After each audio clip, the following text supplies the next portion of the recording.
ఉండిటను. ఆ యెహోషువ తర్వాత యెహోషువ తర్వాత ఇంకా బ్రతికి యెహోవా ఇశ్రాయేలుల కొరకు చేసిన క్రియలన్నిటిని, దేవుడు ఇశ్రాయేలు ప్రజలందరి కొరకు చేసిన క్రియలను ఎరిగిన పెద్దల దినములన్నిటిని, ఎరిగినటువంటి పెద్దలు, ఆ కాలంలో ఉన్న సంఘ పెద్దలు, ఊరు పెద్దలు, కుల పెద్దలు, మత పెద్దలు, చిన్నవారు, పెద్దవారు, పిల్లలు, యవ్వనస్తులు అందరూ కూడా యెహోషువ చనిపోయినా కూడా యెహోషువ వాక్యం వారిలో మండిస్తూనే ఉంది. చప్పట్లు కొట్టండి గట్టిగా.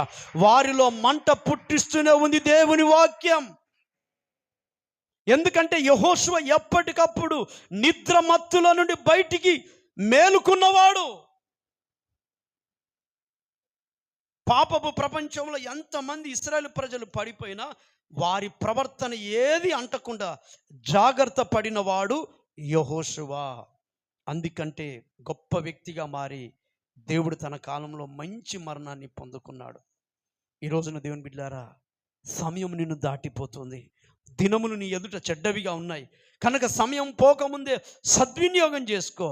ఒకవేళ సమయాన్ని నువ్వు పోగొట్టుకుంటున్నావంటే నువ్వు మత్తులో ఇంకా ఉన్నావు. వాక్యం నిన్ను ఖండించట్లేదు అంటే, వాక్యం నిన్ను గద్దించట్లేదు అంటే నువ్వు ఇంకా నిద్రమత్తు కలిగిన మనసులో ఉన్నావు. ఆ మనసులో నువ్వు బయటికి రావాలి. ఐతుకు ఆ నిద్రమత్తులో ఉన్నాడు గనక వాక్యం అతనికి ఎక్కలేదు, అందుకే అతడు కిందపడి చనిపోయాడు. దేవుని బిడ్డారా, మత్తులో ఉన్నవాడు వాక్యం వినలేడు. వాక్యం వినలేని వాడు రేపు రాకడకు సిద్ధపడలేడు. కనుక మనం అందరం మోకరిస్తాం దేవుని సన్నిధిలో. ఇదిగో నిద్రలో ఉన్నటువంటి మన బ్రతుకులను మెలకువలోకి తెచ్చుకుందాం. ఇంకా మన కాలము, ఆయుష్ ఎంతకాలం ఉందో మనకు తెలియదు. ఈ భూమి మీద బ్రతికిన కొద్ది దినాల్లో మనం ప్రభు కొరకే బ్రతుకుదాం. ఈ మాటలు ప్రభు దీవించునుగాక. అందరూ మోకరిస్తాం.